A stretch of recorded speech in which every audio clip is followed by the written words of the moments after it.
Yes. Everybody, how's everyone doing today? Egal Talks Football. We're back again with another video. Today, we're going to be talking about Chelsea, Arsenal, and is Arsenal's title race over? Are Chelsea legit? And where do we go from here? Man City also dropped points once again. 4 losses in a row for Man City. First time Pep Guardiola has done this at Manchester City. Second time in his whole entire career. Liverpool are top of the Premier League, 5 points clear of Manchester City at this moment in time. And Jay was saying all this stuff about finishing above Chelsea and Arsenal going into the international break. And what do?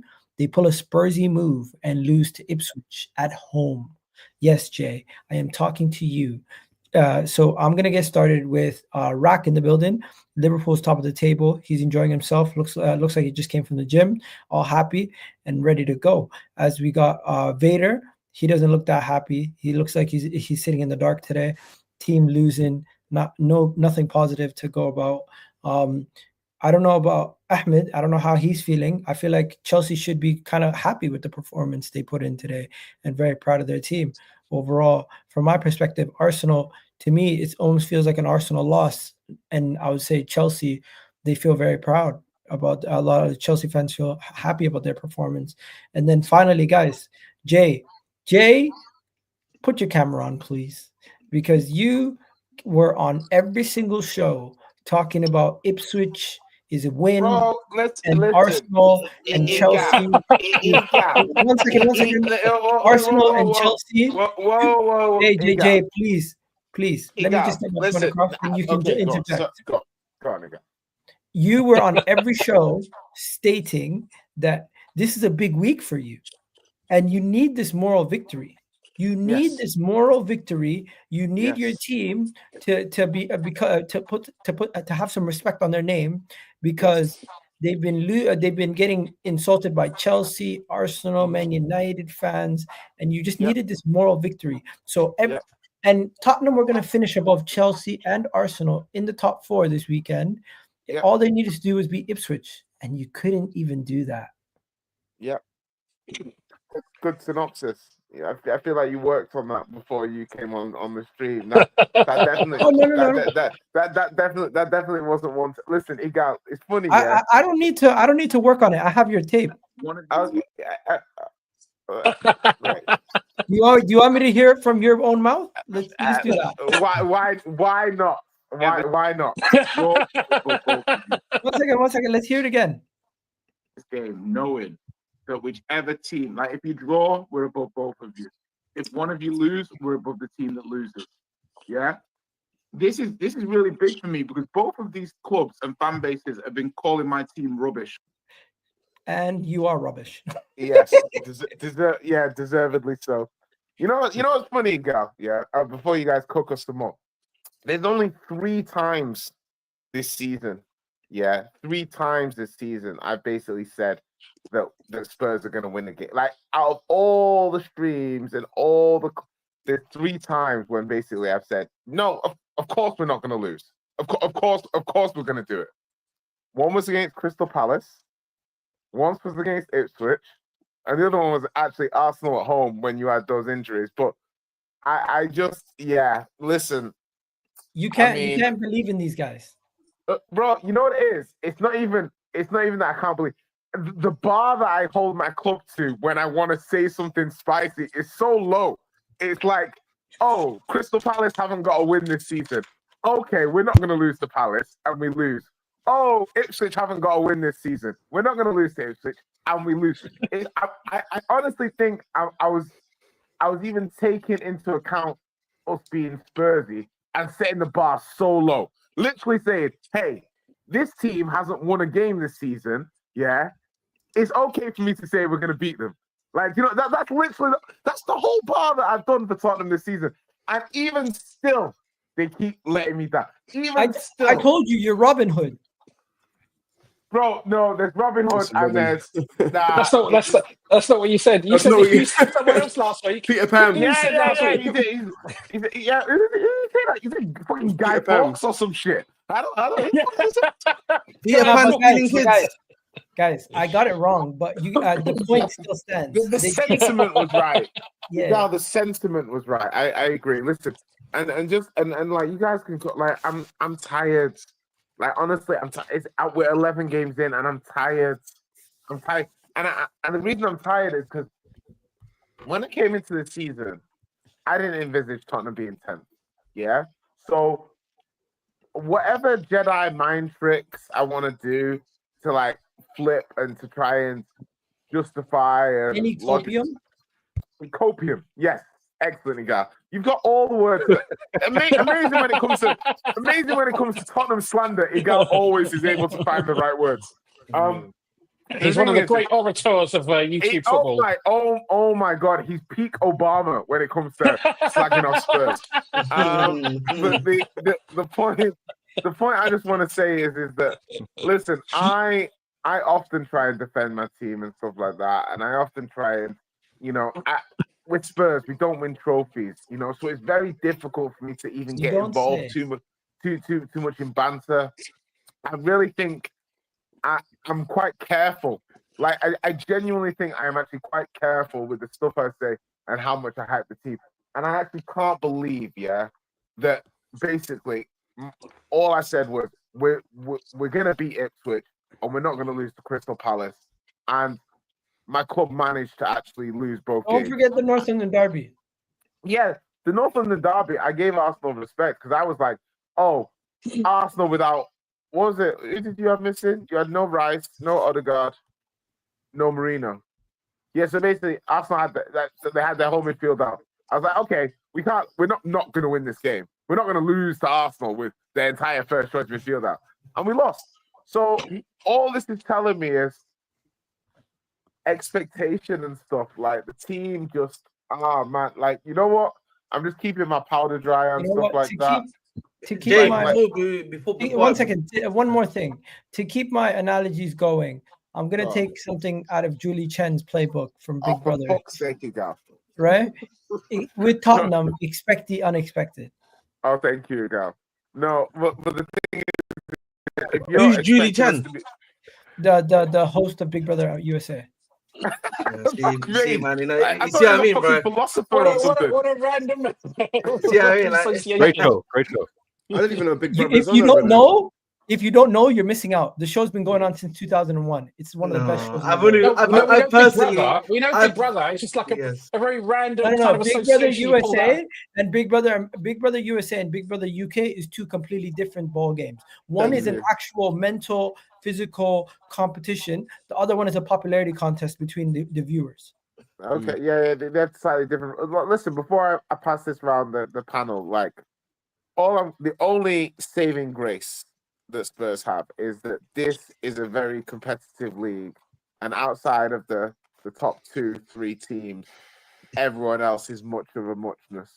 So, like, you know what I mean? But yeah, this is just like the thing with the season like we're having at the moment, when you've got like when you want to win a trophy, man, it's like obviously like you can really only judge the season at the end of the season, because like that's what you're trying to do. But fuck me, like to all the fans who said, "Oh, I'll take fucking winning a trophy and finishing 10th." All right, when you actually have to live it in real life, it's no. So we need to improve massively. I'm just like. Wait. So you're saying if you win the Europa League, you still won't consider a successful season if you finish 10th? No, I'm saying it's a successful season if we win a trophy and stuff like that. But all I'm saying is we've got 5 defeats from 11 games. Like that's crazy. That's crazy, and I don't even think our games have been. I think they've been hard, but I don't think like. You know what I mean? There's plenty of big games to come. So, yeah, all in all, saving grace is we're still 3 points off third, which I guess is something to. Is it not 4? Hold on, Jay. Why aren't you on camera? What's so busy? What's got you occupied right now? Just life. Life got just me life. occupied, Like, So you I see want to this? ask. I want to ask Jay a question. Yeah, because He's hurting, man. Ask you know what I away. mean. Allow Yeah, him. I've got. Well, he's gonna come on. We ask when he comes back. But I think for me, you know, obviously he mentioned 5 defeats in his last 11 games. You have to wonder. It's like I'm still in any danger because, like, you know, even though I don't think it's his fault in my personal opinion, I feel like maybe there's like 20% blame you give to him. I just, you know, you've got to be like, you know, you've given Crystal Palace their first win of the season. They've now given obviously Leicester, what's it called? Not Leicester, sorry, Ipswich their first win of the season. Ipswich have not won an EPL game since 2002, and that was their first win. So, you know, I literally saw that random fucking today, and I was like, that's No, crazy. it was actually 2001, and their last win was also against Tottenham, if I'm not mistaken. Whoa. Bro, that's nuts, yeah. Because how do you go from beating Villa 4-1 and then losing to Ipswich 2-1? I told you they're Robin Hood. How do you do that? I feel like they remind me a little bit of like us last season, where, you know, against the big teams we would like literally show up, but the moment we facing, like, you know, last season we were facing like a Burnley, a Sheffield United, bro, we would just falter. You know what I mean? I don't know what it was. You know what I mean? Do you know what? Against the smaller teams, you know what I mean? We just falter. I'm actually looking at it now, yeah. So they went, so yeah, obviously they drawed 1-1 with Leicester. They beat Everton 4-0. They lost to Newcastle 2-1 away. They lost to Arsenal 1-0. They beat Brentford, beat us 3-0, lost to Brighton. So it's like whenever you win, then whenever you win a big game, the next game is you end up losing it. Yeah, look, lost to Brighton. Then you win against West Ham 4-1. Okay, everyone's thinking, okay, you're back. Then you lose to Crystal Palace 1-0. Then you beat Aston Villa 4-1. Then you lose to Ipswich 2-1.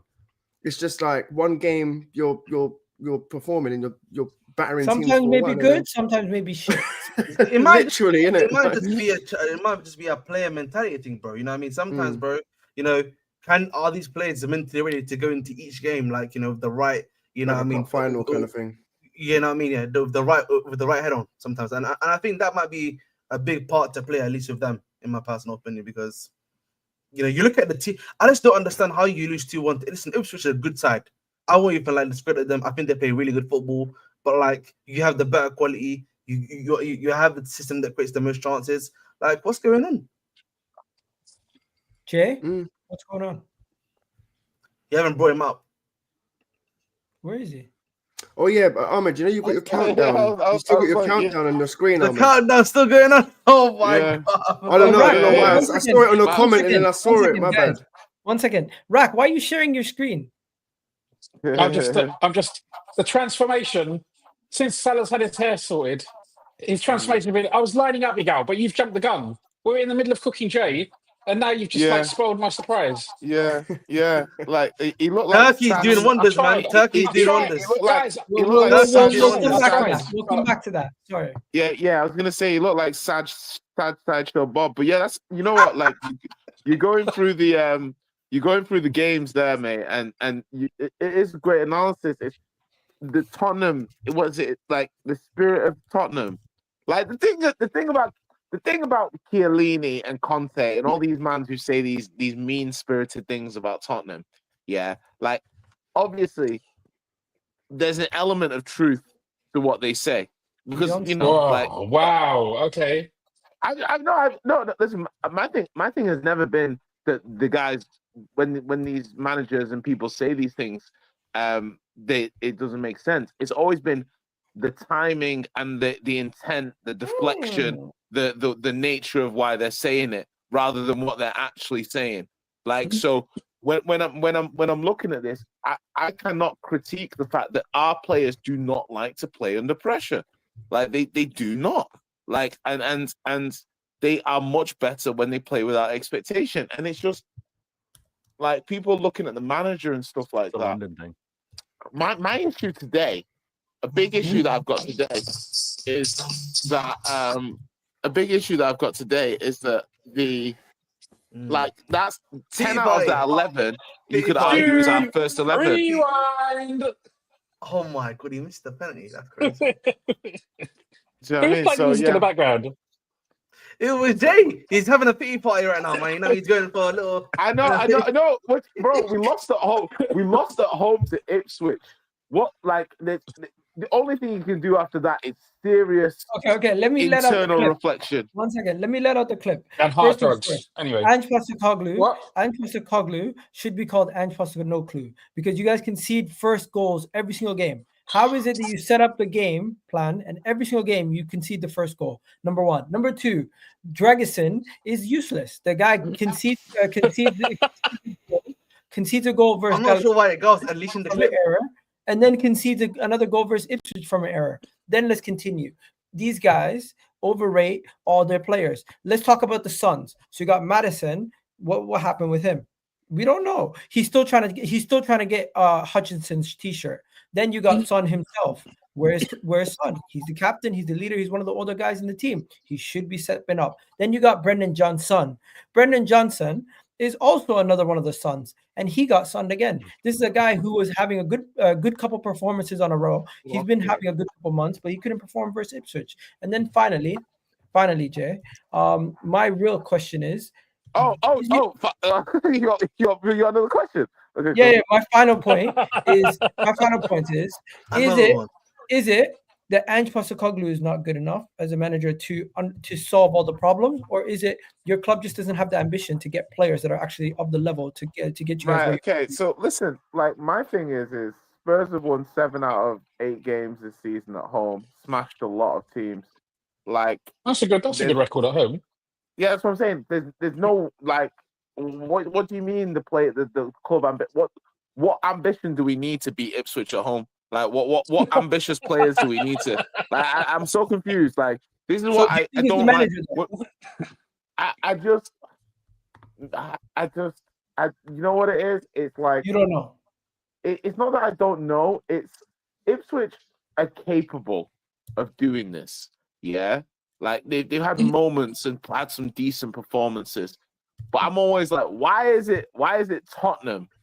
Yeah. That these teams come out to play. It's not a coincidence. Palace, Palace did Palace lose at home too yesterday? It was Fulham, wasn't it? If I'm not mistaken. Fulham went to Palace. Fulham went to Palace and duppied them up. Obviously, they had no They cooked them. They cooked them. Yeah, ESR did more than your whole team. But I saw Brentford play Ipswich the other week, and Brentford are like, we need 2 goals in injury time. Jay, we got this. Calm. Jay, yeah, but I'm not gonna lie. You just put a bit more respect on Ipswich, man, because if you look at their results, they drew against Ipswich, man. Oh, they drew. Listen. You're just saying, well, what do we need for Ipswich? Listen to this. They beat Leicester. They drew with Leicester. Yeah, they got battered by Brentford 4-3. Hold on. Hey, one second. They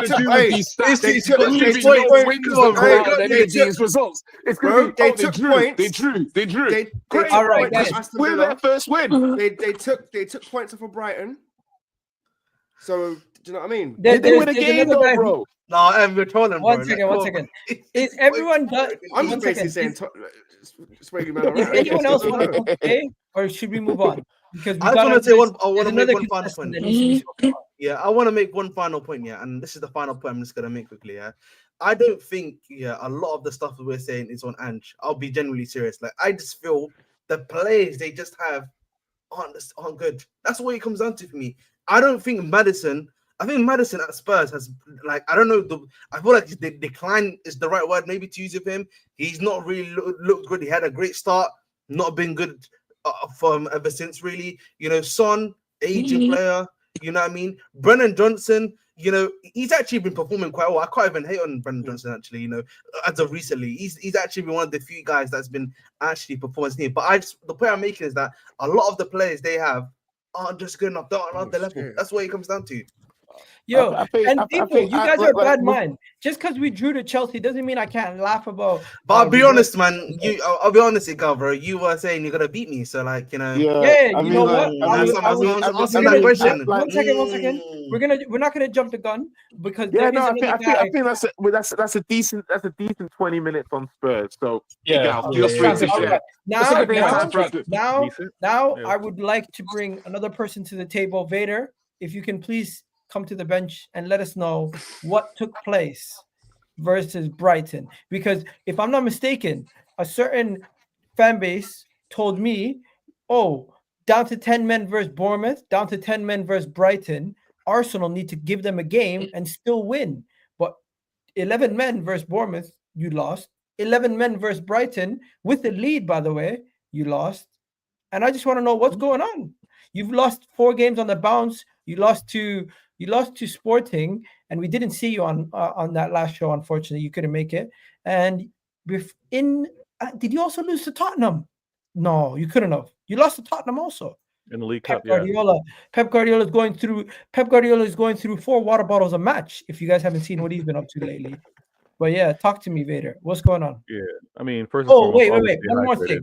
One more thing. Within your soliloquy, please mention player of the season Phil Foden and his recent form also. You're gonna tell me what to mention in my soliloquy. Okay. First and foremost, if you're gonna, it's very important to stay hydrated. Your body's 80% water. It's important to always 2 liters per day, man. If you drink your four bottle bottles, man, that's the average amount of water you need per day. Keep you young, keep you healthy. Now, with regards to what's happening over my club, this is unprecedented. Literally, like, you know how some people use the word literally wrong. This is literally unprecedented at Manchester City with Pep, because Pep's never lost 4 on the bounce. So it's absolutely crazy with what we're facing. As Manchester City, as a treble winner, and you know this, as a treble winner, but as a 4-peat winner, sorry, none of you guys know this. It's very difficult to keep this level going. And as a 4-peat winner, no one's going to have sympathy. No one's gonna have any concerns, anything to say. You know what, Vader? We understand, because we've been doing this, and the fact that we have these injuries, the fact that we have these players missing, no excuses. We should still be finding a way to get results, like you mentioned, versus the Bournemouth, versus a Southampton, and versus a Brighton. We had the lead, right? So I'm looking at Pep and I'm saying, yeah, absolutely. Drink that water. He was trying to eat that water bottle. You weren't trying to drink it. You know what? You need to drink that water bottle. I think he should also change to glass or metal. Avoid these plastics; they're not healthy for you. But Pep is under one right now. Pep's trying to figure out how can I get these players to deliver for me? How can I get these guys to match the intensity that I'm facing on the other side of the pitch? Rax knows this. When Rax was at his peak, he saw he was getting the best performance from every club in front of them. You probably remember, I know it was a long time ago, but back when you guys were doing your thing, you got the best of every club because they knew this was the defending champs, or this was the club that set the standard. Right now, that's been City, and we're not matching the intensity of those other clubs. I don't know where we're going to find it, because Pep's been messing around with a different combination of starting 11. Pep put out. Yes, Rack. Do you think you're going to find it? That's where I'm very calm. That's where, if you look really close, the platinum's on my face. That's display of wisdom. That's why I'm kind of chilled right now, because Pep is going to find a way. One second. You might be chilled. You might be chilled, but I've seen a lot of City fans losing their absolute mind. Yes. They don't know how to handle this many defeats in a row. The reason why they're losing their minds is because there's one thing when you're leaking goals, maybe conceding first early, and you're trying to, like, hey, let's figure it out. It's another thing when you actually have the lead and then you crumble to surrender the lead and then lose the game, right? So City fans are losing their mind, and it doesn't help with this international break. Because what do we all like after a loss? All right, look, we got another game in 3 days. We don't have that. We got 2 weeks to have to think about this. We got 2 weeks to have Egal post and retweet and quote tweet about. I don't know, man. Egal's been talking about he's not winning the title. So, like, I mean, I think he's got more stuff on his plate. I got my own problems. Exactly. Yeah. But one second. Still doesn't mean Phil Foden doesn't have problems. I'm about to get to it. Like I said, I know you're gonna post and repost and quote tweet. Now with regards to Phil Foden, everybody wants. Stay humble, What about Haaland? Haaland scored. Let's relax, okay? Let's relax on Haaland. So he did a job, right? 1-0. He did part of his job. It's to score. Obviously, there's more, but he did part of his job. Now, with regards to Phil Foden, I get why everyone's going after him, right? I'm not going to go after Saka. Going after him. He's given us. He's proven us right. No, he's proving you right with regards to what you're seeing in the league, but obviously he just scored in Champions League. So as a player, he's there. He just needs to find his way with regards to the league. So let's kind of relax in because I'm gonna bring the full picture. Igal, you're gonna focus on the league, and I get that. No, I'm not but gonna did you say this about Rasmus Højlund? 1 second. Did we say this about Rasmus Højlund last season when he was top goal scorer in the Champions League but didn't do shit in the Premier League? No. True. Rash? No. Rasmus Højlund. that is that. What? Yeah. You see, I mean, I thought let it He's go. like- Yeah. There's Go. left field. No, He's but like, he's got a point. Not the right No, but you player. can't, No, you no, can't just do it in the 1 Champions second. League But and not do it in understand the the Premier League, context. bro. Understand the Because context. if anything, He was I think top the Champions scorer. League's easier. It's easier to do it in the Champions League. He was Exactly. top scorer in the Champions League last season, and they didn't Yeah. even get out the groups. Guys, We let's can't do that. no We can't do that disrespect. one. M. I don't no think there's any disrespect. I'm making a It valid is a point. disrespect because I'm not Comparing comparing of last Højlund Okay, to- okay. So and let's Foden be is not respectful. then. Højlund. 1 second. Let's be respectful. No, then. they're not. They're 1 second. Let's be obviously Foden's much respectful. better. Premier League players of the season. How many Premier League players of the season in the past 20 years do you think have had this poor of a start after winning the league? For example, Erling Haaland, he won the league the year prior. He still, even though it was his second season, he still balled out to start the season. Kevin De Bruyne, 2021, 2022-23 season, he did not have a massive dip. Ruben Diaz from Man City, player of the season. The following season, he did not have a dip. Kevin De Bruyne, 2019-2020, did not have a dip. Virgil van Dijk, the following season, he got a knee injury. So if you want to count Had that the as ACL injury. He had the ACL yeah, injury. if you want to count that as a dip, That's why I fair want to enough. stop you. Mo Salah, Rodri doesn't have a Sorry, good Mo season. Salah. If Mo you Salah. want to call an ACL injury a dip, excuse me, That's what I was saying. He had the No, ACL injury. I'm giving him. that's not even a question. 1 second. I'm giving him an out. Next, you got Conte, Vardy, Hazard, Luis Suarez, Gareth Bale, Company, Nemanja Vidic, Wayne Rooney. Luis Suarez, he bit somebody. If you want to call that a dip, Okay, fair enough. Even Nah, then, he fair broke the record. Even then, he broke a record. He broke the record the year after. Cristiano Ronaldo, goddamn, won a Ballon d'Or. And then you got Frank Lampard, Thierry Henry. My point is, there is a big outlier in this Premier League player of the season. Eden Hazard might have had a dip. Yeah, he Yo, did, but yo, he you're was doing trying to get the what- manager. No, sacked. that was the season after Conte.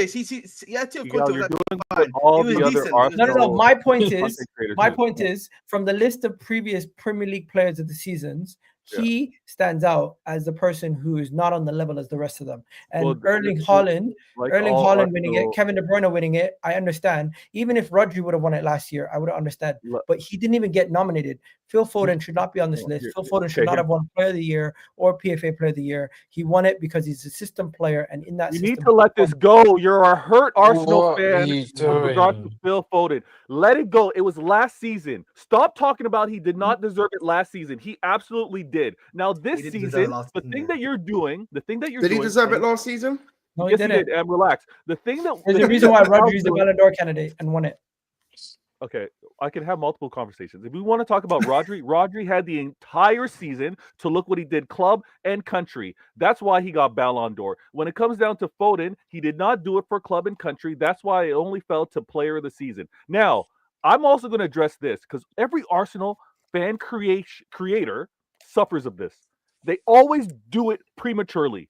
They always go too early. You're talking about all these other, Rax, exactly. You're talking about all these other past players of the seasons. You know what?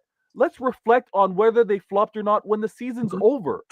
It's been 10 games, I think 4 starts in the league. All right? It's not like he came back and he was ready to play. He's had his ups and downs, but relax. I know you're hurt because of last season. The true star boy won player of the year. True And star you boy might keep be going out. after him. Bro, True Star Boy has more kids than goals. Oh my about god! Okay, we're not doing this. What Okay, are you listen. No, I'm here for it. I'm here for it right now. You know what I'm it not is, gonna lie. I'm I'm here gonna for it. step in. I'm gonna step in slightly. I love This it. is I not think nice. it's, This is not listen, nice. I'm gonna say about We're better Foden. than this. We're better than this. Come on, Yeah, guys. what I'm Come gonna on. say about That's a Foden. big line, though. What He's I'm got about more to kids say- than what I'm goals about this to- season, bro. yes. That's What I'm about to say about Foden is this. It's an interesting stat. This season.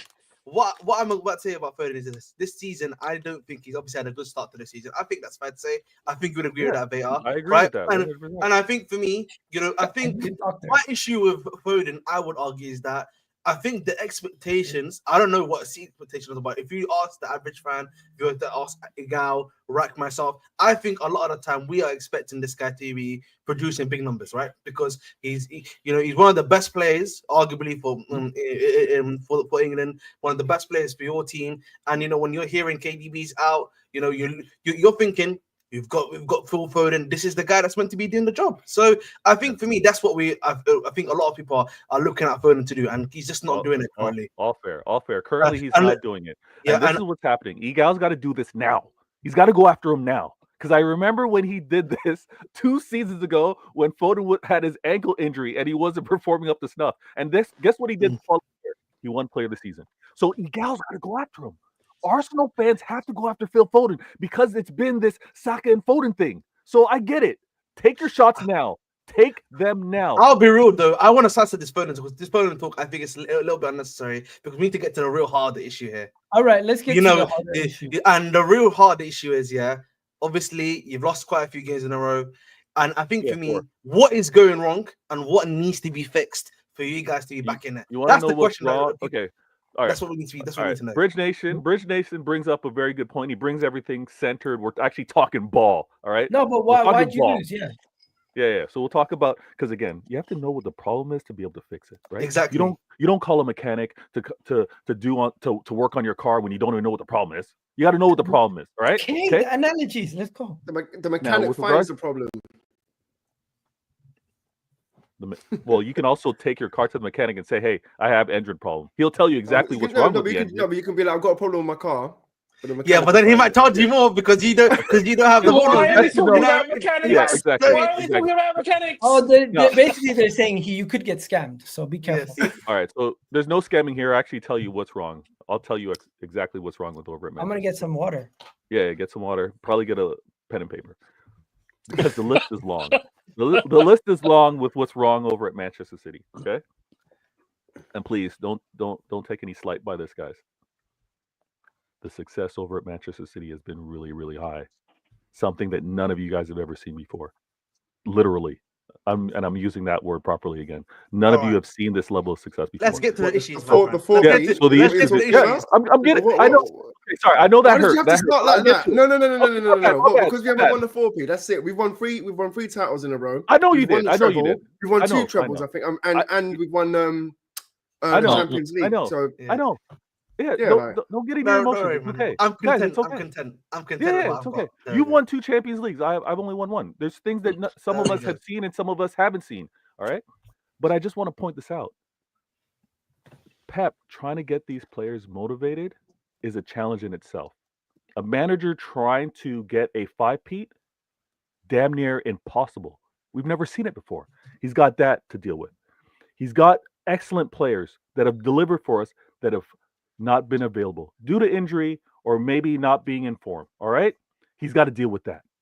He also has to deal with, and again, I say this to each and every one of you, close your eyes and think of the best player on your squad right now and take him out. Any manager is going to have a challenge to keep them at a level when you also know, and I pointed out what M and what Rax has had to deal with. You know you're getting the best shot of the opposing team every night. Pep has to deal with that. Now, what needs to fix up?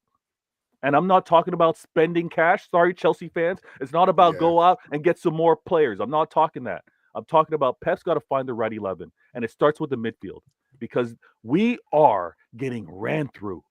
We are getting ran through the midfield, and it's causing our defense to look even worse than it needs to be. All right? What we currently have with a Gunnigan. Say like a Toronto man. Ran through like a... Yeah. Hey, chill out. That's crazy. But what I want to point out is this the family show, kids. The family show. Yes, exactly. Yeah, no, he didn't mean ran through like that, but you know, the combination of Kova, Gundo, they don't have the legs. Exactly. Everybody's running through us. Everybody's running through that midfield, and we can't keep up. And then it puts pressure on. I'm seeing too many either 3-on-3, 4-on-4, or even 5-on-4 with regards to defending. I'm seeing us being outnumbered when they're counterattacking us. That needs to change up. So Pep had a unique back four because he had Pusey, he had Rico, he had Walker, and he had Gavardiol. Gavardiol looked good, but we know that Walker's a little off it. We know that Pusey's trying to, debut. So he's not How do really you level. say his name? Is that how you say it? Yeah, Pusey. Oh, Is that how you say it? Yeah. Okay. Or if you want to put a little specialness, you can Pusey. If we're at the secondary, if Jay was Aston, here, up Jay to would you. probably say Pusey. But no, it's Pusey. Now, it's the combination of what the midfield and the defense is. I have no concerns. I have no concerns with Holland. Yeah, relax, guys. I have no concerns. Sorry, we're such children. I No, I apologize. know how it is. I know apologize. exactly how it is. I'm just asking for clarification. Listen. Nothing wrong with that. Listen, we're all simple men. We're all simple men with simple pleasures. What can I say? with one thing on your mind generally. When it comes down to And it rhymes with his player's name. That's why, man. my team's in trouble. In a piece. I'm trying to be optimistic. I'm trying to keep a smile on my face, but my team's in trouble. My team's in trouble because honestly, as we know what the problem is, I truly don't think we know what the fix is. Because the fix is going out and acquiring more players. Because then we're going to have a problem of we acquired these players and the players that are slightly injured now come back. So then we're going to have a squad that's inflated. We're going to have a squad that doesn't gel. So I want Pep. I'll get you right. I want Pep to figure out what the 11 is. We got KDB back, which was great. We have Foden, which you guys were all ready to question. He's back as well.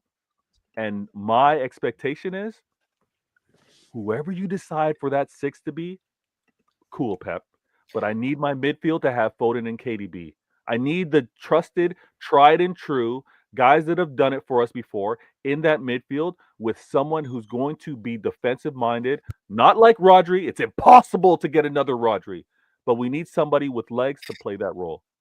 And then we'll think Stones can do that for you? Actually, my question would be: do you think Stones can do that for you, or or is there like an academy kid? I know obviously you mentioned Pusey, but I don't know who else is there. Like, no, I mean we got O'Reilly who could play in the 6. He's done that academy wise. He's done some debuts, but again, to do that consistently, no. I mean look at the quality. Even Endo, Rack was stressed with an Endo last season. It's difficult to find someone in that role, especially the way we play, right? So, and there's been criticism of Rice, as excellent as he is, but he's not as advancing with that ball. Do you think that would Vator? Do you think that would work though with Foden, De Bruyne, and Kovacic?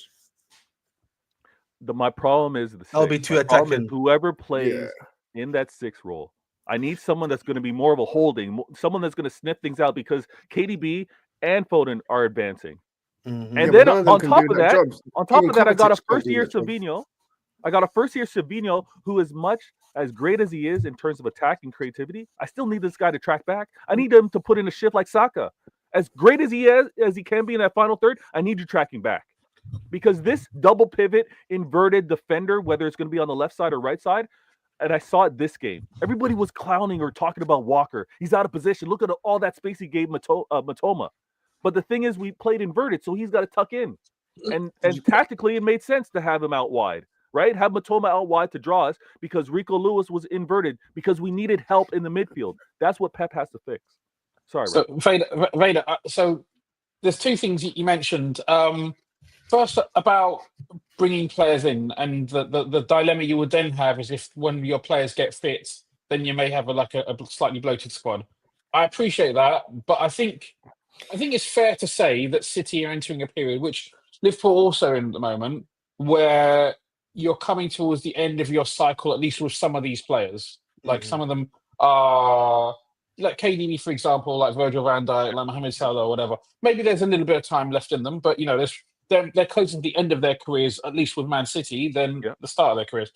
So, if the right player comes up now that's available in January, that is ideally a long-term signing, then I think City need to be in for them because.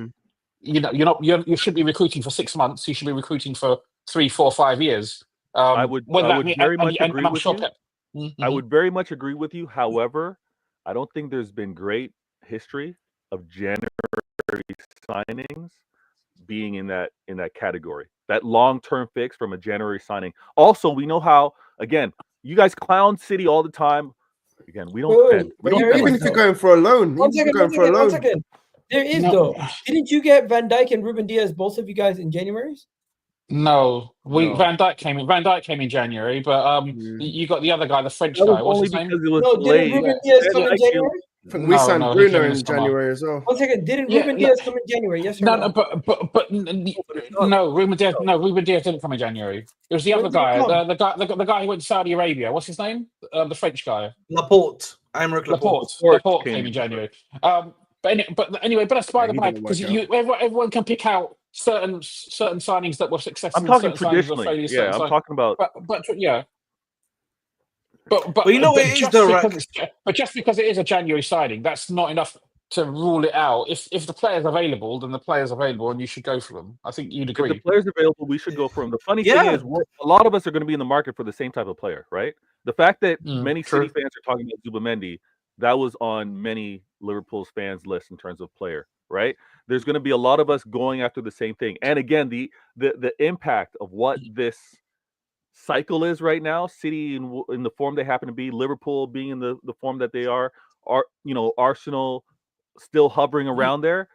Everyone's looking at this as this is probably the season to go and get this title because everyone's so close. So I think of all clubs, if there's we can afford to maybe be efficient, if we can afford to maybe be long-term, it would be City. To be like, you know what, we're not going to rush and get this player. We're going to go and make sure that we get the right player that's going to take us forward next season. And I've already you would be with, and I've you would already be with accepted that the club's not buying players. I've already and accepted. so and my question would be then, if that costs you then getting the number 5, would you be okay with that? That's my question. That I would ask you, because I would be okay. I would be okay with that. All right. Okay. Can I follow? I have about just following with one of my question. Similarly to I was saying about our players, many of our players being towards the end, close to the end of their career than the start of their career. Do you think Pep is up for a rebuild? That's a good question. That's a good question. I'll answer it if the bridge wasn't speaking over me. Unlike some other previous unlike some other previous managers who claim to be tired, I think Pep has enough energy to be able to go for another run. And it wouldn't be. His beard's getting bigger. Shots fired. Shots fired. His beard's getting bigger. 1 second. There's going to be an announcement tomorrow at noon. Pep is leaving at the end of the season. Pep Guardiola's last job, he resigned after going on a poor run at Bayern. It was the exact similar run where he lost 4 in a row. It goes like One second. He deciphers these patterns in the. Historian. He's an historian. I remember. So after losing 4 games in a row. What was the last pattern? The pattern after Arsenal lost 4 games. They played Chelsea and they beat them. That was the last pattern he came up with. 1 second. The last time where he lost 4 games in a row in his career was his last season at Bayern, where he then resigned and joined the Man City. Pep has never lost 4 games in a row. Yes, he has. At Bayern. He lost 4 games in a row. But they had already won the league at that point, and he announced it much before that. Regardless, they got knocked out of the Champions League. I'm actually going to back up. I'm going to back your point before he lost the 4 games. Yeah, I'm going to back up. The idea is that this is the reason, right? What you're proposing is that the reason he is the 4 games. He announced he was leaving before he lost the 4 games. Yeah, because I've got reading the last page of the book and saying this is why. All right. I'm gonna before we I'm gonna make one more final point. City. We talk a lot about my club being in crisis, which is I've always maintained it's not really been in a crisis. Just that we've had the wrong gaffer, in my personal opinion, since last season, and that's changed. And I think we're a bit more relaxed and smooth running now compared to what we've been. I feel like City, in their own way, they're in a miasma of sorts. They got the 115 charges are still looming over them. They've got this potential rebuild looming over them, and I do wonder. This is a question that I would have. You can answer this better too, right? Yeah. As a manager, you've won everything so much. You're seeing the upcoming stuff that could possibly be hitting an impact on your club. Yeah. Are you willing, to continue make what might possibly be a bit more of a harder route to go back to in that league, or do you say, you know what, I want a new challenge.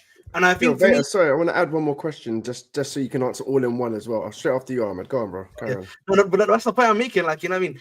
Like, I feel like for me, I'll be honest, man, it would not surprise me in this next 2 weeks if we actually find out that he's leaving. Like, I actually think, it might even be the right time for him to leave on a personal note. Let me address that, and then I'll get you to UM. Yeah. So, Bridge Nation wouldn't be surprised if Pep announced that he's leaving. At the same time, I echo that remark. Yeah, but you guys also wouldn't be surprised if he said, you know what, I'm going to stick around for one more year, right? No, I would be surprised. I would be surprised because I don't know if he's willing to do like this would be like his third. Would it be his third rebuild, or would this be like his second rebuild? Guys, like, hold on. I would be surprised if the club is still standing. Let me address Bridge because he brought up a few things. I don't think he extends for 1 year. I think if he extends, it has to be for more than 1 year. 1 year doesn't really help too much one way or the other. Okay, all right. Where does he go? City fan in he goes on a sabbatical. No. Okay, let me break down some of the things that we're hearing within the city circles. All right, that you guys might not be privy to. There's a lot hanging over our heads, but it's been hanging over our heads for 2 years now. This 115, we don't care. It's like you guys living in England. It's raining all the time. Okay, who cares? We deal with this all the time. This 115 has been looming over our heads for 2 years now. It's not I don't know if I want to stick around for this. Well, the chicken is coming home to roost, Vator. The chicken is coming home to roost. Yes, but then when you have great managers like Arsene Wenger saying, you know what? I don't really think City's guilty. I think they've just been a clever club and they're being going after. When you get people of that ilk talking about my club like that, hey, there's room for, you know what? Maybe it's not as bad as everybody says. But when it comes down to Pep's decision, it's not going to be a rebuild. It's more going to be like a remodel because it's not like our spine or everything's clearing out. Honestly, it's the decision with regards to KDB, which is looming the greatest. Bernardo Silva has been rumored to come and go for a while now. Walker has been on his teetering for a while now. We've been already looking. The club's already been looking for who's next. It's not Ederson. Ederson's called. He's under contract until 2026, but there's a contract out to try to get him out. So, but that's calm. We got Ortega. Pep. The reason why I say 1 year is because 1 year takes him to 10, and over at Manchester City, 10 years means something for us. We've got some greats that have played for us for 10 years. I think that's the beauty, the great round number. Pep does his thing.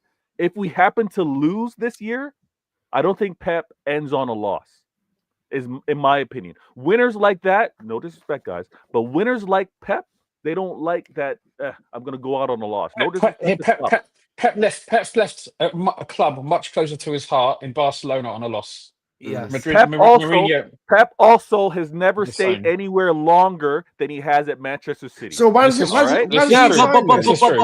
confirm? Why doesn't he just tell the club and tell the fans and tell everyone that he's going to stay more time here at Manchester City? Yes, but Vator, I think the context would be that they have more money as a manager.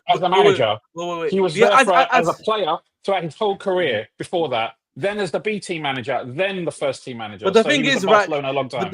But the thing is, right though, at Man City, who else is going to realistically, at least until I would say this year, give him the financial backing he needs to buy players, give him the right everything. He had the whole package at City. That's why if he left for anywhere else, it had to be equal to. And let's be real, guys. For the last 5 years, everyone else in the top six, barring you can make the argument for Liverpool in the Premier League and all the other leagues, have not been run properly. You know what I mean? A lot of clubs have been in disarray. You know what I mean? A lot of other clubs have been in disarray like us. No. That's facts. We're not going to do this. We're not going to do this. No other club other than City have been run properly. We're not doing that. Liverpool. That's Liverpool as well. I add Liverpool. There's other clubs other than just City and Liverpool. That's ridiculous. But Liverpool hasn't really been spending. Let's not get away from everything. Man City, congratulations, 4 years in a row. Pep Guardiola said maybe this time somebody else deserves it. Maybe. All I gotta say to Pep is, fuck yourself. For me, like, why wouldn't he just confirm, innit? Like, whether he's gonna stay or go? Why would he just keep this over everyone's head? The thing is, I think Vator does not want to admit. I'm sorry. I think Vator does not want to admit that the 115 charges and this potential rebuild is playing heavily on his mind in regards to whether or not he has the desire, the drive to continue on to do it. That's what I think. Guys, Because you come just on, be realistic. keeping this up in the air for everyone. You're kind of messing with the fans. You're messing with the players, and I think some of the players it might affect them as well. Do you know what I mean? I respect about Klopp. One thing I respect about Klopp. One thing I respect about Klopp, by the way. One thing. Okay. Yeah. One thing I respect about Klopp here is that at least he had the balls to admit, listen, man. You know what I mean? The juice is dried up. You know what I mean? I'm out. You know what I mean? It's game over. I feel you know what? I think it's time we switch topics as we gotta. This is gonna be a longer than normal show today, guys. Sorry about that. We're gonna switch gears, but before we switch gears, Vator, you've done well.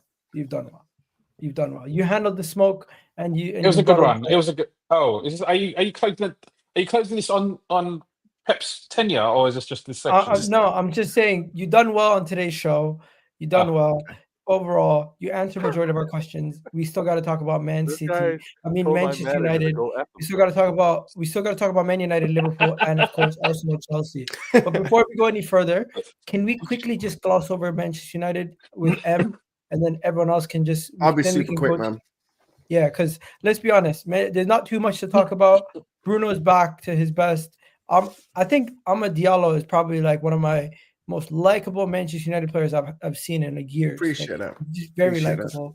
And I don't know if Vader would ever see that, but he's a likable character. I like Maguire. Fuck off here. Fuck off, man. Harry Maguire, bro. Oh, yeah. You know what? You set us up. You don't like you him. were supposed to take him as well, innit? You were supposed to take Maguire before he came to United. I was taking a leaf out of your book. Fuck Amad Diallo. Fuck Amad Diallo. Okay, let's get into Man United section. You man. Touch on it. I feel the fuck Pep though, because this guy's like hurt so many clubs. You know what I mean? So I get that, but Ahmad just started in his career, so just let's. No, but he beat Liverpool from their pod. Remember? Yeah. That's what I'm saying. Pep's who? Well, Ahmad. Oh yeah. The FA Cup when he knocked them out. Yeah. Cool. But yeah, no, but kind of told you that it was going to be an easy game. I did expect to win. So that's rude. What, three wins, 1 draw against Chelsea. That's not bad. Amaran's coming in. I think today was his last game. What was the scoreline at the end? 3-0? 3-0. 3-0. Yeah. 3-0. It was a good game. Mazraoui and Ahmad again for me. Bruno had a good game for once, but yeah. Other than that, there's not really much to go on. Leicester didn't really do much. Garnacho came on. I wouldn't say we're back, but we are like, I don't want to get giddy, but I can just see that there's more like. Get giddy, man. We're 13th. No, 13th. We're 13th, I think. Yeah. We're 13th. I didn't realize how bad you down the table you guys are. Is that? Hold on, Agal. Hold on one second. Who remembers, Agal? Do you remember in the chat when I was like, I believe Man United are going to be closer to Arsenal than Arsenal are to City this season? Do you remember that? Does anyone remember that? All right. Yeah, that's starting to age like wine right now. So we're 4 points off City. Yeah, we're 4 points off you. Yeah. Okay, but then when we look at the league table, you're 13th, and Man City are give it second. time. Yeah, we've got a new manager coming in, Agal. We've got a new manager. Unlike your manager being there for 5 years, still doing nothing. But yeah, no. I don't want to get into that. Yeah, let's just get into the Man United game real quick. We it was an easy win. But yeah, nothing to get giddy off really. We scored 3 goals and we still stayed 13th. So it is what it is. Do you think Bruno Fernandes is going to be a good pick for everyone's FPL teams for the next couple of weeks? Because he does this. He just starts scoring out of nowhere. I think so. But actually, I don't know. Because I think Amaran will play him in a more central mid position. Because I think he might play with a flat 3 in that midfield or. I still got to see how he's going to set up. Because can he play in a back 3 and be like a lot more defensive?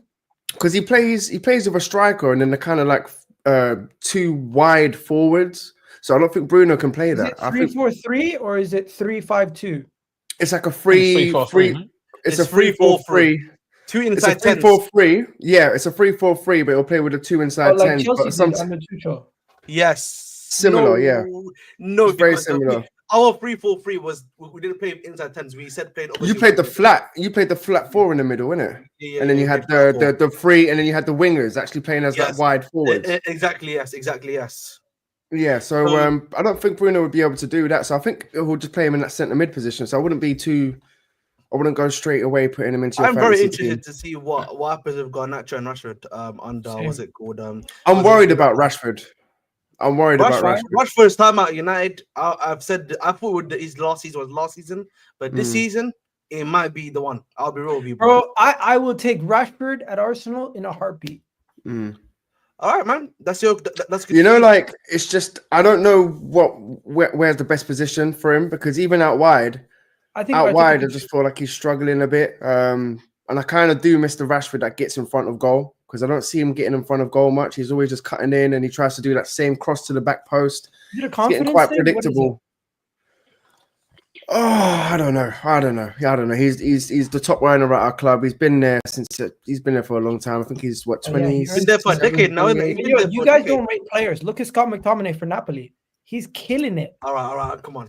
Yeah, I just think it's a different league, Gal. Though you know, was always a good player. Listen. Serie A is a good league. I won't as a fellow watcher myself, but I think when you're playing in the system under Conte, which values runners like himself, I think that's a bit different. You know what I mean? All right. When you talk about the big game, man, because obviously, listen, you might as well just talk about the big game. Sure.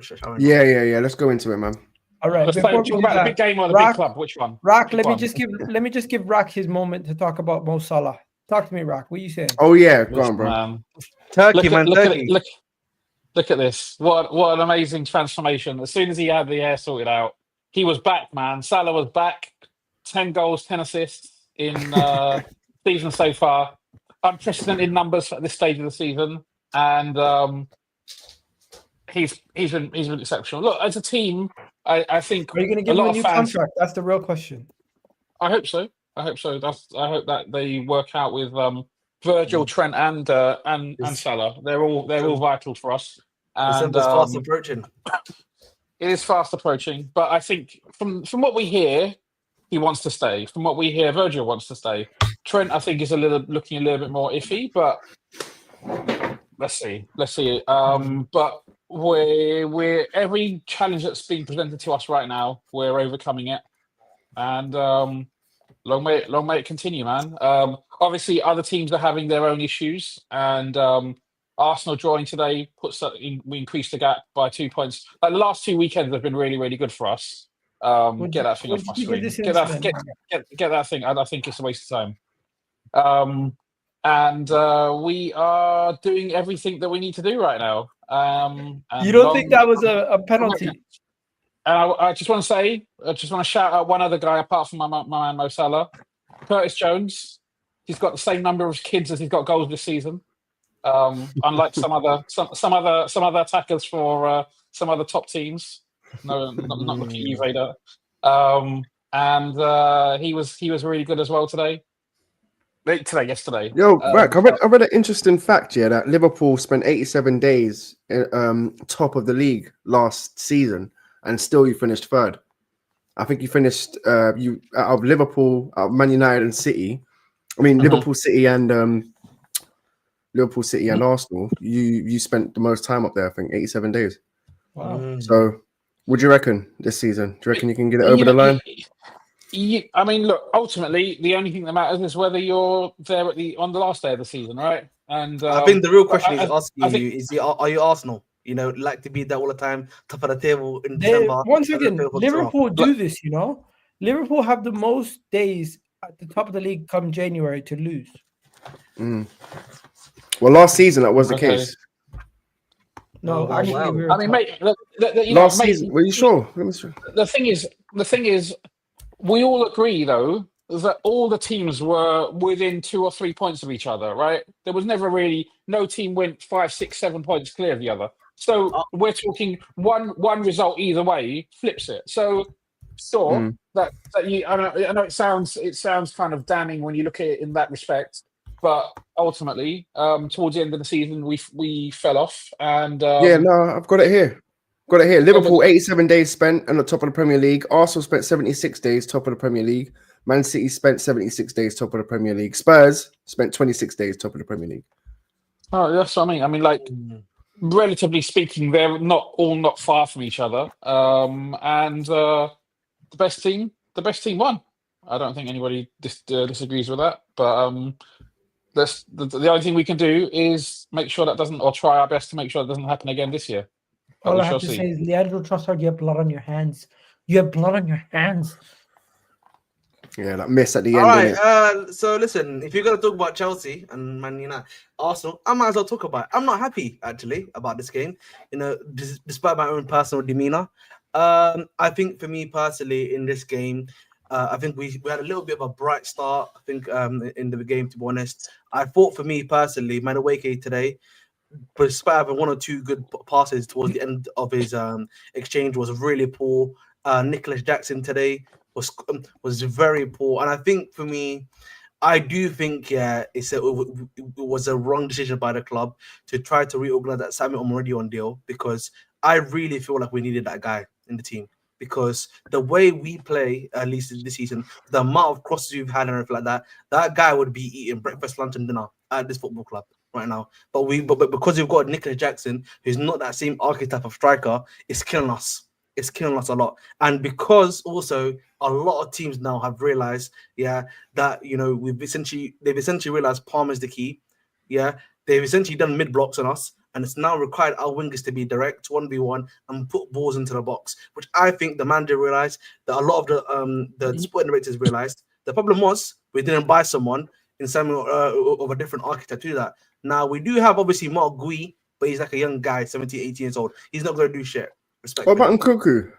Nkuku, can Nkuku hit the ball? You know what I mean, right? Like, right when you're hitting these aerial crosses, and Nkuku's like 5'8", bro. Respectfully, he's only 2 inches lower than me, so there's no way that's happening. So I just think for me, big up to Pedro Neto today. Short king. You know what I mean? Big up to Pedro Neto. Had a good, you know what I mean? Great performance from him today. You know what I mean? Arsenal fans can hold that. They should have brought him in January last the summer, but hey, he came to my club. I love it. You know what I mean? Caicedo, listen, man, I said this before, man. Caicedo is the best midfielder in terms of defensive midfielder in the league. There's no denying that. You know what I mean? I thought you were going to say the world. No, in the league. Obviously, in the world, it's a bit more complicated. Are you saying? Yeah, obviously, it's Cole Palmer's the best player in the world, right? One second. So Cole Palmer, listen, I want Cole Palmer to be off. One second. I was waiting for you. You need to go back. Are you saying he's better than Rodri, or are you saying because Rodri's injured? Currently in this season, yeah. Currently this season, obviously, Rodri's injured right now, right? No. Don't do that, bro. Don't do that. Caicedo's not winning the Ballon d'Or. I said in terms of form. I'm not talking about Rodri. I will never compare him to Rodri. Right now, in terms of form, he's the best. Yeah, that's why I said. That's why I was saying right now, Caicedo is the best defensive midfielder in the league. So is Rodri in the league right now? He's not in the league because he's injured. So there we go. You know what I mean? That's shameless though, bro, because he's out for the year. So you're like, yeah. So this is Caicedo's year because Rodri's out. All right, Ahmed, are you done? So I can. No. I need to actually. I want to get. Listen, Robert Sanchez. Yeah, he has blood in his hands. You know what I mean? He's another one. I just look at him in the face and I'm just like, how did he let that in, bro? I think it's a little bit harsh, though. I understand keeper's got to protect the near post, but when you have a shot struck at such power, sometimes you can't cover every single inch. And I don't even think you can cover everything of the near post. Maybe he could have done slightly more to cover it a little bit more. But like, we've all played football, right? And we've all been stuck in goal every now and then when you play rush keeper or whatever. If the ball gets blasted at you, you don't even have to, and it's near range. You don't even have time to react. Look at it again, though, Rock. Look at it again. Martinelli found that small gap, though. There was a little gap, and you got to give it to Martinelli for finding that gap. No, fair enough. He's very close as well. He's very close. Like, don't get me wrong. I'm no Sanchez fan. I think Sanchez is rubbish. But sometimes I think it's a little bit harsh. I want to. But the angle is not giving that justice, you know. Because when I saw it from Martinelli behind Martinelli, it looked a bit tighter, a little bit closer. I think that's fair enough. Listen, big up to Kukurea today. He locked up Saka today. You know what I mean? He lost that. You know, big up to him. Although I don't know if my guy Igal knows what's up with Saka. If he's like hurt or if he just got a knock. Again, Gusto today. He's not going to play for England. I think Gusto, in my personal opinion, good performance from Gusto. I just think my issue with me is that he's learning because he's learning to be a bit more. performance. What I mean by that, I think defensively he had a good performance. I think my issue is he's learning this new thing of inverting and then being an attacker, essentially, right? Because he missed that chance 1v1. My issue is that I think you missed the best chance you had in the game. And for me, I think with that is he needs to learn that with time.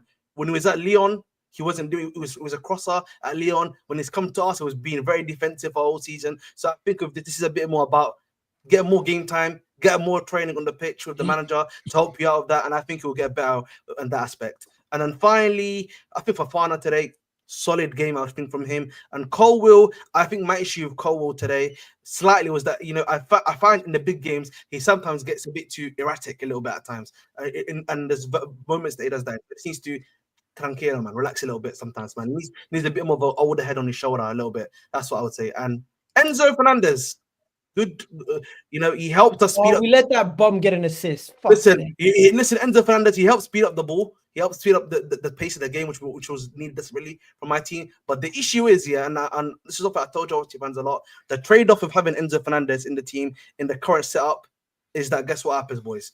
Arsenal looked their strongest towards the last 25 minutes, bro. These guys were just destroying us in the middle, cooking us. It was like watching prime Portugal towards the end of the game. I'll be real. And yeah, let me just say this. With that, I have to say sayonara, but big up to you, man. All right, bro, big up, man. Do you not want to hear what I gotta say? You know what? Go ahead. Not really. Go ahead. No, you know what? I want to hear what you ask say. You. Yes. Did you think Chelsea was a better team in the game?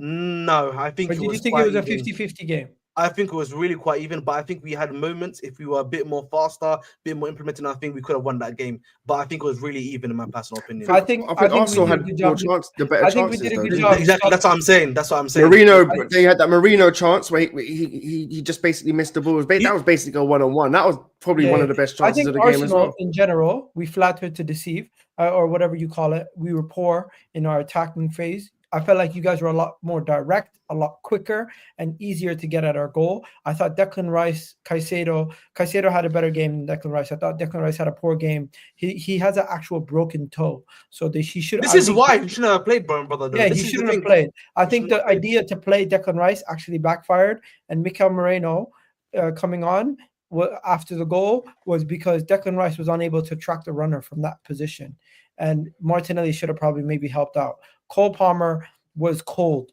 today in the sense that he was not good because we neutralized him, and we neutralized that midfield to a certain degree for majority of the game. It's just at the end of the game, Neto silenced a lot of us with that goal. He was the best winger from both teams.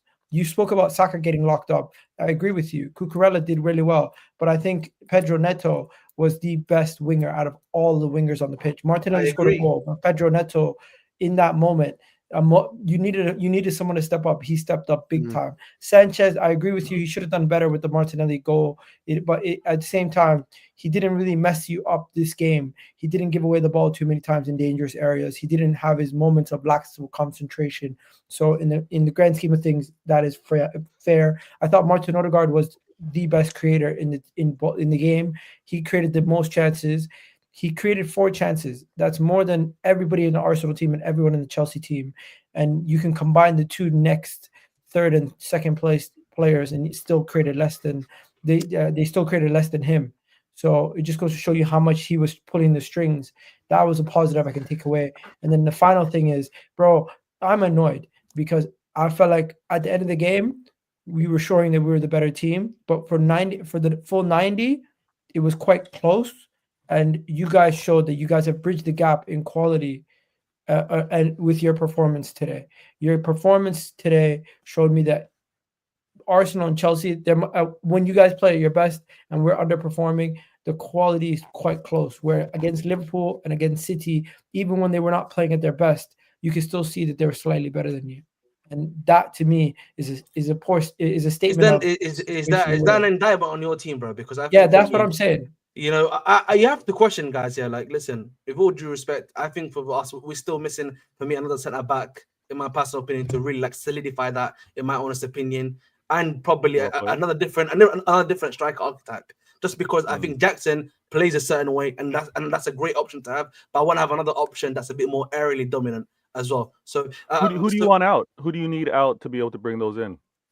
No, we don't. We can get another striker that we need. I think if in terms of centre back, we can just move on. You're not at capacity yet for strikers. No, we're not at capacity for strikers. For squad. You want to know something else?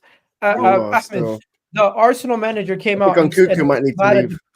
Yeah, you manager these players gotta go. Come on, Bridge. He was mad at the players. He said we dominated the game, and he basically is disappointed the way we conceded. Hey. He also went on to say we deserve to win. But delusional, but hey, we move, man. You think it's delusional? I'll tell delusional, but we move. But listen, boys, I've got to go. Love. In a bit, man. All right. Oh no, guys, tell me what you guys said. Is Arteta delusional? I think he did deserve to win the game. I'm not gonna lie, he did. I just don't think he done enough to win the game. That's what it is. But it's one of them ones, man. You know how you said like Chelsea bridged the gap with Arsenal because of today's performance.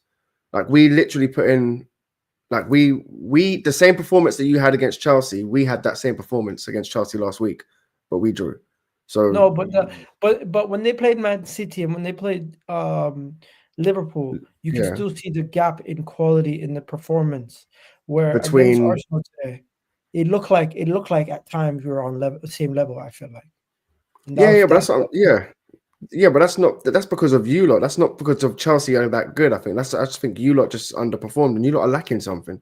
I still think you see how Ahmed said that he wants a centre forward with like a different type. You guys should have got something like that in the summer, but it's done now. But you know, I feel like that's where you're hurting now, and you, unfortunately, I think you're going to suffer this season. I'm not going to lie. It's not going to. I don't think it's going to get any better because even when you get your players back, like who was out today? I think it was your strongest team. Yeah, pretty strong team, mate. So I thought it was a pretty even game. I kind of felt like in the final third, Arsenal were a little bit more not dominant, but had the potential to create more clear-cut opportunities. I'm trying to think of clear-cut opportunities that Chelsea created. I can't remember many. Header. Oh, the header. So that was a good one. That was a good one, to be fair. And that was also a nice play by Neto, who obviously also got the goal. But there was one Palmer shot. I think there was one Palmer shot in like the first half. Where Ray got an arm to it. I think no. Okay, fair. Yeah, maybe there weren't really much. No, there wasn't. So yeah, I feel. Yeah, exactly. But I thought it was a pretty even game, and a draw is probably a fair result. Vator? For some reason, games that get overly hyped never pan out. Like a lot of the Chelsea hype this game, let's see what happens. They end up being kind of like, eh. So I think it did end up being a fair result for both clubs being a draw. I think for some of the Chelsea fans that are getting really gassed, yes, this was your strongest 11 in a while, but it's also an Odegaard who's not really at game speed yet. He looked good for being out so long. He played well. You could see the difference that he makes, but this isn't Arsenal doing their thing. And at the same time, this is Chelsea in very good rhythm, having played very good teams. So draw was happy. I'm happy with the draw. I wanted a draw as well, but I did want someone to lose as well. If anyone, I needed someone to lose. Combos, for the combos, the loss would have been nice. But I don't know if you're similar like me, but I love these London turf wars. Like I love when it's Spurs, Arsenal, Spurs, Chelsea. I just love the turf wars that they have because the London derbies. There's a trophy within the trophy season, right? There's the going back and forth amongst these guys. You have bragging rights. Yeah, the bragging rights, but they're next level because they carry throughout the entire season. This turf war the next great. time you play. We saw it. Igal mentioned it earlier on in the chat with Jay. It's like, oh yeah, don't forget about the North London derby. That was totally out of context, but still, it was worth mentioning. It's Arsenal Spurs. 100%. But Arsenal, and I hate that City are looking so bad because Arsenal have life. If the point gap was more than what it is, even if add an additional 3 points and it was City and Liverpool with this point gap, Arsenal fans would be like, you got bigger fish to fry. We can't look at the league anymore. We got to look at something else. But the fact that we look so poor, Arsenal got life. Arsenal got life. So, Igal, I think you should be happy with the result. I know you probably want more because you thought you had the better chances, but you should be happy that you didn't suffer a loss to a London turf rival. You should also be happy that you got Odegaard go through the full game. I don't know what the status is with Saka. That wasn't great to see him having to go down on the pitch. But you guys healthy, you guys are threatened. You guys are threats. So international break, everybody heals up. And then we got what? I think we got to run until the next break, which is March. I believe is the next break. So Arsenal return healthy. We'll see how healthy City can return back. Liverpool obviously doing their thing, and then we go on this run. Man United hopefully going to be doing their thing as well, bro. M's just waiting. M's just waiting to crack the top 10, and then he's going to be full chest talking to everybody. You know it. Yeah, I can't really say much at 13th for his peak.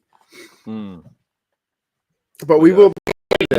We will be there. Don't worry. This is the thing. Like I can't remember if it was on here or Mo's channel. But someone, I think this actually was Sam's channel because I was with Flawless, and he was talking about why did Ineos wait so long to get rid of Ten Hag? But actually, when you look at the gap, Man United in the table look far away. But when you look at the actual number of points, they're not. It's not insurmountable. Yeah. Like the 3 or 4 games between the 2 international breaks. Bearing in mind also, Ruben Amorim had to play those games. Sporting insisted that he played those games and got them through that. The extra win in the Champions League. It's not beyond the realms of possibility that United could be fighting top 4, top 5. I think they're pretty close. And if Amorim can come in, and I hate to say it, if Amorim can come and stamp his mark and inspire the players in the short space of time, I don't see why they can't get into the Champions League places. 100%. We're still in the Europa League. I want to win Europa League. All I have to say is the title race is not over. I still believe we can get back into it. I think it's about to get good. I think now it's just about to get good. When we come back, everyone's like, it's good for Liverpool for now as well. So, if the positions were switched, if City were 9 points ahead of you, would you say the same thing? I think regardless, I would say that we've dug ourselves a hole, but I still believe we can get it. There's still more turns in the league. And yes, if City was 9 points ahead of us, I would be much more I would be much more worried. But that would be if Rodri was available and if they were firing. Okay. So how big do you think you can afford this? Are you on the limit now? Like, for example, the next game, Liverpool win, we're playing Southampton, you draw, I don't know who you're playing. Just say that gap increased to 11 points. To me, it's about we need to start seeing better performances. And Inter and Chelsea, the performances themselves are slightly better. It's just the results are not coming. We need to start seeing performances and results.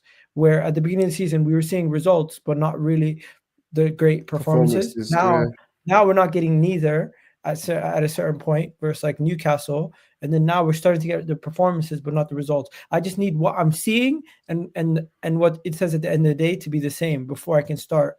I need to recalibrate. I need to see my team go and refresh themselves during the international break, recalibrate, get themselves going, and then get the juices flowing versus Nottingham Forest, smash them up, and then we can talk to you. But right now, until we get at least 2 games touching distance, maybe 6 points gap between the two of us, I can't really say anything negative about Liverpool because you guys 3 losses now, comfortable. You could lose 3 games and still be ahead of us. That's how crazy the gap is. Yeah. But also, I know you say you only look at yourself, and I agree that you can only take care of your own business. But also, one of the things is like one of the narratives has been that Liverpool's start to the season has been easier, and I agree it has been easier. Don't get me wrong, but in the next few games, we this difficult one that people talked about, we're maybe halfway, 2/3 of the way through, but we've still got City to come to play in 2 games time. We play, I think, Real Madrid that week as well at Anfield. But I'm sure we both look forward to that game equally, don't we, Vator? And then I think we have Newcastle away after that, if I remember correctly. So obviously, apart from you guys starting to pick up, you got to hope also that we drop points somewhere along the way. if we get to a point where we're, say for example, we beat Newcastle away and we beat City, obviously that makes the difference between us and City 8 points. I will say at that point, if we beat City and we go 8 points clear, I think we will win the title. You want to know something? From what I've learned the last 2 years being in the title race, there's always going to be ups and flows.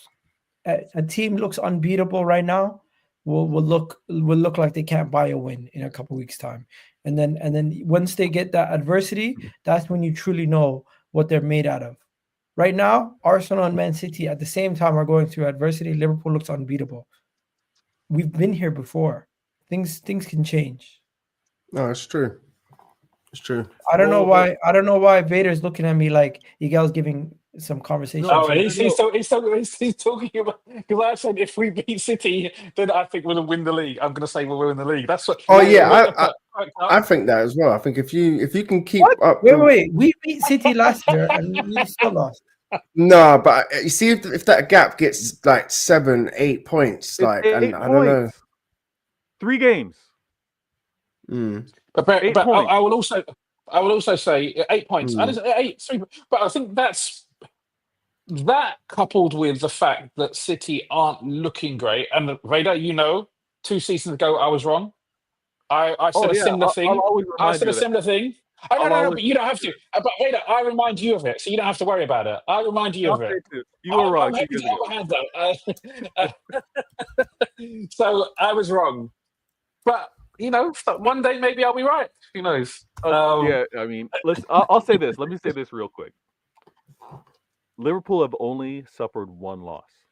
Okay, their greatest ever run, and the funny thing is, I'm hearing a lot of disrespect the way this team's being talked about and what they're able to do in reference to their former manager in terms of Klopp. Klopp was able to get these guys, and again, correct me if I'm wrong, Rax, but you only lost once. You had 1 season where you only suffered 1 loss, and that was away. The City away, and that was your title-winning season. Am I to believe? No, it wasn't. It wasn't the title. That was the season we came one. The season before. Sorry, we lost 1 game, right? That was the year we won the Champions League. Yeah. If we win that game, if buts and mabies, we would be champions, centurions, and double winners all in the 1 season. 1 second, guys. M's got to go. Big up M, man. Yo, big up, boys. Have a good one. Cheers, man. Yeah, man. That speaks to how difficult it is to go invincible, to go centurion, and also to win. But I want to point this out really quick. It also shows how difficult it is to win the fucking league, bro. People make it seem like, oh, you got to just beat Man City. Fuck hell, bro. All right, you got this international break. You calm down. This is the last video for a couple days. All right, get some fresh air. I'm live tomorrow with Hussam. Fuck. Enjoy a walk, workout, get something. But I'm gonna say this: the fact that Liverpool have only suffered 1 loss so far, and that they were able to do that with their greatest Prem manager ever, and to suspect that they're going to at least match that I think is impossible. I think as great as Slot's been, losses are coming to Liverpool, right? And the reason why you have men like Don Hussam, who's hesitant to say favorites, talking about leopards and trees and all this kind of stuff, is because he also foresees some injuries, or he foresees some type of fall off. So the reason why I raised my eyebrows, the reason why I'm surprised at Rack when he said if he beats City, he's confident he's going to win the league, is because that would, as it looks right now, that would be 8 points. All right, that would be 8 points, no losses. So I think there's losses coming. I think what City tend to do, what we often have been doing well, is we've been great chasers. And that's the thing that I think is actually the odd thing, the weird thing with regards to getting these players up for it again, having won so much, is I think they need to chase. I think there's that type of motivation that they need to tap into. I don't want it personally. I want them to be able to. None of your players are stepping up right now. So we're going to have to wait and see when they start stepping up. Holland is leading the league in goal scoring. You know, the biggest deficit that has been ever turned around in Premier League history is 8 points by Blackburn Rovers, 8 points by Manchester United twice. If Arsenal was to win the league from here, it would be the greatest comeback in Premier League history. That can't be 8 points. Okay, Yeah. I'm sure They there said was a season. Man City have City come did it. back from 6-point deficits twice. I think we Man know. I United, think we, Man United played against Newcastle when they went head to head with Newcastle. Kevin Keegan's Newcastle. I'm pretty sure they were 11 points behind. That was in That was in the 1990s. Maybe there was a difference in number of games played or something like that. maybe But that's what it there is. was definitely The there games was a in hand definitely is great. what Let me messes show you. everything up. So, eventual champions after 11 games of the match.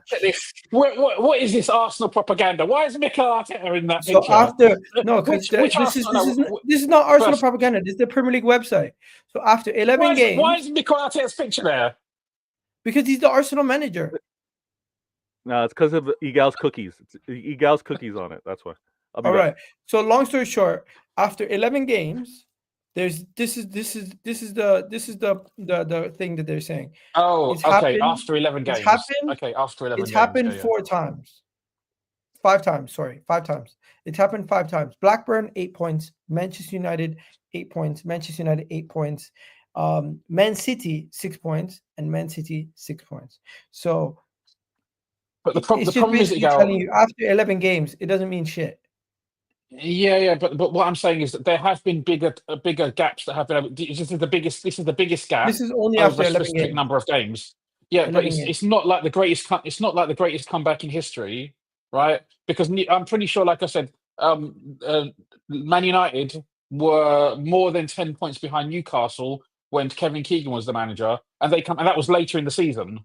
So there you've got more games gone, less games to go, and a bigger deficit, and they come back. So like, I understand what you're saying, but it's a bit of a weird thing to pull up. No, I'm just saying after 11 games, the Arsenal would have to come back and have the biggest deficit to come back from after 11 games in the season. But you're saying after you've seen people come back from bigger deficits after 20 games. Yeah, bigger deficit, exactly. So when I don't know when it was, let me I have to find it. But Man United, when they went up for the league against Newcastle, they went to Newcastle. Cantona scored a goal. Newcastle. I'm trying to find this thing on the fly, but it was a 95-96 season.